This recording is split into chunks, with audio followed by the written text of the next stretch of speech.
மர்மங்கள் நிறைஞ்ச விஷயங்கள பத்தி பேசுறதுக்கும், கேட்கறதுக்கும், படிக்கிறதுக்கும் மக்கள் மத்தியில பெரிய ஆர்வம் இருக்கு. அதுலயும் பெரும்பாலான மக்களுக்கு கடல பத்தி பேசுனாலே ரொம்ப ஆர்வமா கேட்பாங்க.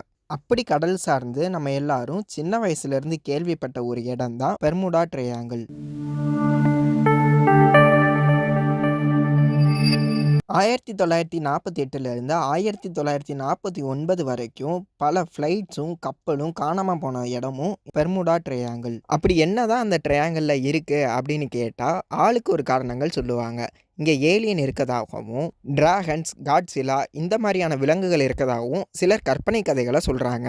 ஆனா இது எதுவுமே உண்மை கிடையாது. இதுக்கு பின்னாடி இருக்கக்கூடிய ஒரு சயின்டிஃபிக் ரீசன் என்ன அப்படின்னா, மீத்தேன் கேஸோட வெளிப்பாடு அந்த இடத்துல அதிகமா இருக்கறனால தான் இங்க நடந்திருக்கக்கூடிய விபத்துக்கு காரணமா இருக்கும் அப்படின்னு சொல்றாங்க. அப்படி சயின்டிஃபிக் ரீதியா என்ன உண்மை இருக்கு அப்படின்னு இன்வெஸ்டிகேட் பண்ணி பார்த்தோம் அப்படின்னா, மேக்னெட்டிக் அனோமலிலே அப்படின்னு சொல்லக்கூடிய காந்த சக்தி, அதாவது இந்த இடத்துல உருவாகக்கூடிய அந்த காந்த மாற்றம் பூமியோட காந்த ஈர்ப்போட சேர்றப்ப அந்த இடத்துல பல மாற்றங்களை உருவாக்குது. இந்த மாதிரியான மாற்றங்கள் கொண்டு வர விளைவுகள் தான் இவ்வளவு ஆபத்தானதா இருக்கு. அதாவது கடல் அலைகள்ல திடீர்னு சீற்றம் உருவாகிறது, கடல்ல புயல் ஏற்படுறது, கடலோட வேவ்ஸ் எல்லாம் 40 ஃபீட்டுக்கு மேல வர்றது, இது மாதிரியான மாற்றங்கள் ஏற்படுறனால தான் அங்க போகக்கூடிய கப்பலையும் விமானங்களையும் சேதப்படுத்தி இருக்கு. இந்த காந்த மாற்றத்தோட சேர்ந்த ஹெக்ஸகனல் கிளவுட் ஃபார்மேஷன், அதாவது 6 கோண மேகங்கள் உருவாறது. இந்த ஃபார்மேஷன்னால தான் வானத்தில் போகக்கூடிய விமானங்களோட டைரக்ஷனை டைவர்ட் பண்ணுது.